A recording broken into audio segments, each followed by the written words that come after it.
Chaim l'chaim shivim shana, 70 years, everyone. 70 years for Yud Shevat, 70 years from Kabbal's Hanasiyas. So, there's a story of the Frierdiker Rebbe. Frierdiker Rebbe used to sometimes speak about himself, and he meant Chassidim. So Rabbi Shmuel Levittin once went into the Frierdiker Rebbe's room. He used to go in a lot of times. Frierdiker Rebbe was in America. He would speak a number of times with him. And he came out and was very pale.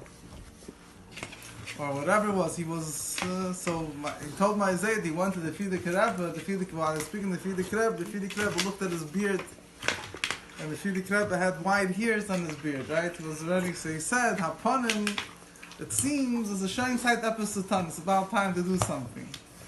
So we hear the Frierdiker Rebbe saying that about himself, Shir Shleimer, didn't mean himself necessarily, it meant Rabbi Shmuel, or Chassidim. We gave him a Frierdiker Rebbe. Frierdiker Rebbe went through who knows what. He's saying that now it's time to do something. So now, 70 years after Yud Shevat, it's time to do something, no? Time to do even more. But anyway, to myself, it's nice. So the Nakuda is that it's time to do something, because we have, the Rebbe spoke and became 40 years, right, anniversary, Yud Shevat Tov Shinun, 40 years, the Rebbe spoke a lot about the concept of Koi Minish Adaiti the Rabbi, 40 years of Yud Shevat. A person says 40 years from your teacher, from when you learn Torah, then you're able to Koi Inish Adaiti the Rabbi. A person is able to understand and reach the depth of perception as his teacher had it. And therefore, at this point, so to say, he reaches the level of his teacher. He's able to understand things by himself, the way his teacher would understand it. So that was Yud Shevat Tov Shinun. Now that was Ben Arboim Levin. When you're 40 years old, you gain understanding. Now we're holding Ben Shivim L'Seiva. 70 years you get old. So there's a story with a guy who was turning 60 or 70, right? It says in Pirkei Avos, Ben Shishim L'Zikna, Ben Shivim L'Seiva. When you get 60-year-old, 70-year-old, he went into he went into his Rebbe and he says, I'm scared. The Mishnah says that I'm a come and go. So his Rebbe told him, don't worry. When the Mishnah says when you're 40 years old, you gain understanding. The same way that didn't affect you. As if he does something, this also won't affect you. You understand? So the point is that Yud Shevat 40 years is Yud Shevat 40 years. Now 70 years, Allah has kama v'kama. What is the unique number of 70? So, right, we all know 70 is 7 times 10. It's 70 is the complete number, complete life cycle. It's 70, nation saying about Shivim Shana and Gvura Shmoinim Shana. So 70 is the Rebbe, when he turned 70, he wanted it should be 71 Humoistus, right? He wanted 70 is the time to not to retire, to grow even more. So anyway, so that's Yud Shevat Tavshin Peyal of 70 years. So we should all grow, and we should all internalize the Rebbe's message, and we should become young. Right? The Rebbe says that every year the Rebbe gets more alive, more active, and it depends on us. So we, anyway, that's B'chol. What's the put of Yud Shevat? What's the message of Yud Shevat in general? So Yud Shevat, the Rebbe became Rebbe. Okay, good. What does it have to do with us? So, when the Rebbe becomes Rebbe, it's not just that the Rebbe becomes Rebbe. It means a relationship of a Chassid and the Rebbe. It's not just that the Rebbe teaches the Chassid, right? The Rebbe didn't officially say Maimorim until Yud Shevat Tavshin Yadav, until he accepted in the Siyas. The Rebbe said Siches, verbringed with Chassidim already during the lifetime of the Frierdiker Rebbe as well. The Rebbe gave guidance to people, to questions. He answered people. He wrote letters. What is the uniqueness of the Rebbe becoming Rebbe? So we understand that we've known tzaddikim doimim l'boirim. Tzaddikim are similar to their creator, the Medrash says. So we find Eibusher also, right? What was the uniqueness of Matan Torah, the giving of the Torah? Didn't the Avos, Avraham, Yitzchak, and Yaakov already learn Torah? Noach already learned Torah, Rashi says. Other Merishim learned Torah.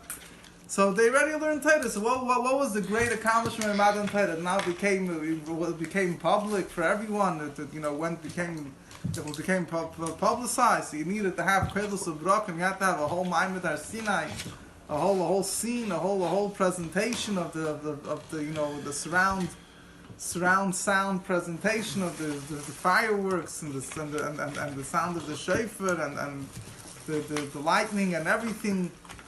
The thunder for what? People already knew the Torah, but the point is, Chassidus says that beforehand the Torah was the Torah, but by Matan Torah the word was the Eibishter himself united.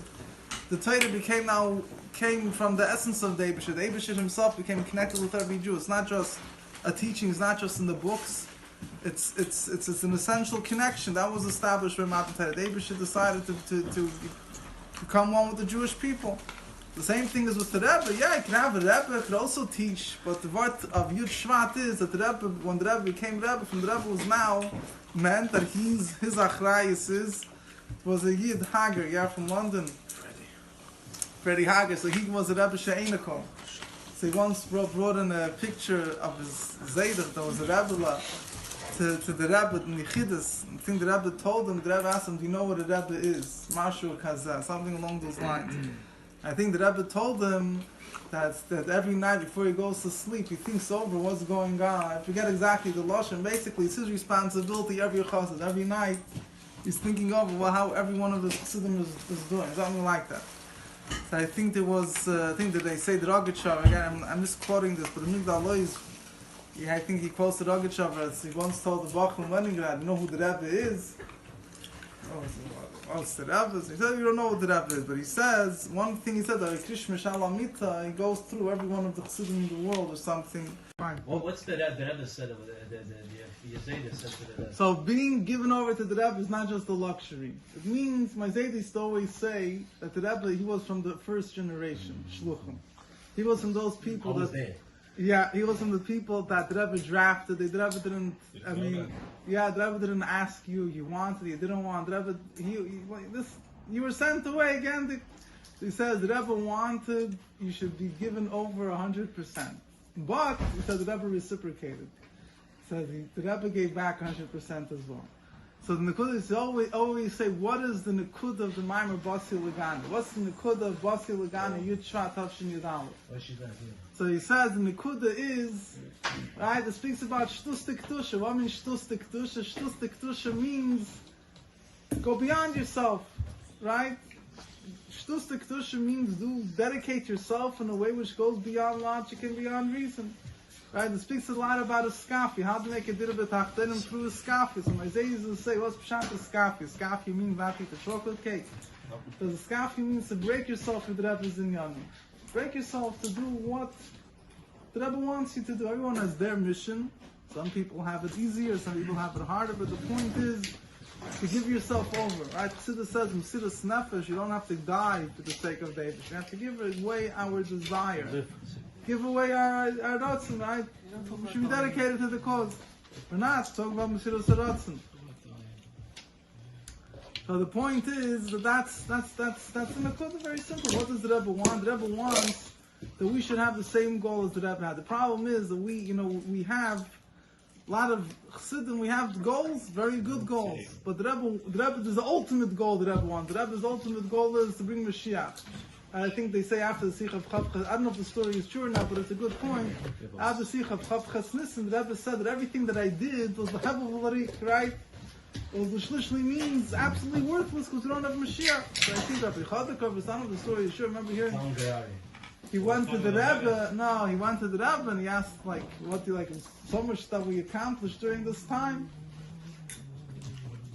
Like the Rebbe, I don't know what it was, and the Kudah was fine, it's beautiful. The Rebbe knew what was accomplished, but there is one goal in mind. The Rebbe says, if the goal is not there, right? If you want, this is what you want. You want a certain something. Everything else could be beautiful. If you don't have your end goal, everything else is not tape smoking.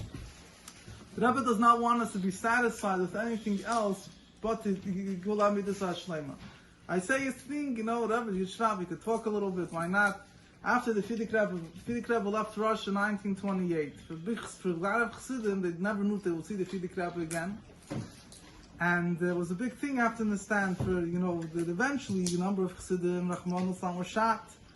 Many Chassidim managed to come out of Russia when, almost 20 years later, many of them didn't merit to see the Fidik Rebbe, they only saw the Rebbe.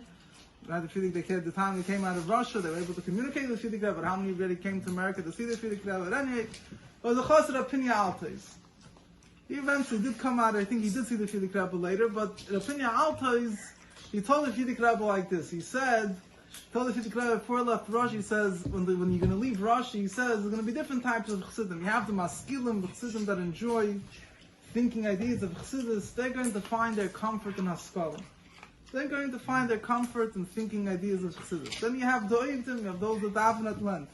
So they'll find their comfort in davening. Avodas Hatfilah. It says, me, my whole mitzias, what is my life? That I hang around the Rebbe. I'm not a mask, I'm not a Ovid. It says, for me, once you leave, I'm going to be left with nothing. I'm not going to have anything with which to find comfort. The Rebbe said, you're right. He accepted his point. So you have, after Gimel Tammuz, different people, we found comfort. This guy found the comfort in building a beautiful $10 million Chabad house. This person found comfort in writing books about the Rebbe's legacy. But to a certain degree, I feel that the Rebbe's ultimate goal, what the Rebbe wants us to live with, which might not be so, as we say, PC, what the Rebbe wants us to live with is to bring Mashiach. That should be our goal. We shouldn't be happy we made a beautiful essay that explained the Rebbe's approach to life, and then how to be self-help and all that. Is beautiful. That's very nice. It's a step.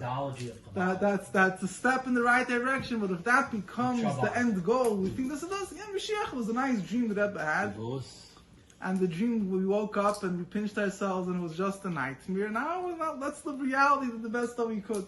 Okay, if that's the way you feel. I'm not a therapist. I'm not going to stop you. But as a chassid of the Rebbe, we know it's not the way the Rebbe wants us to think. The Rebbe wants that we should feel that as long as Mashiach is not here, we have to work towards that goal. Do whatever it takes.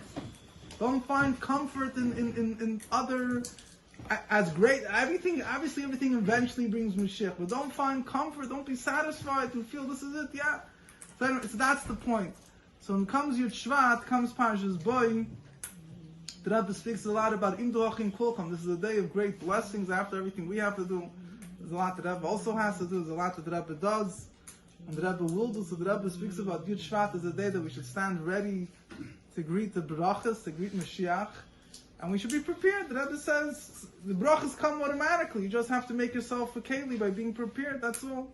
So anyway, the ikar is that we should have the coming of Mashiach. We should have Parshas Boy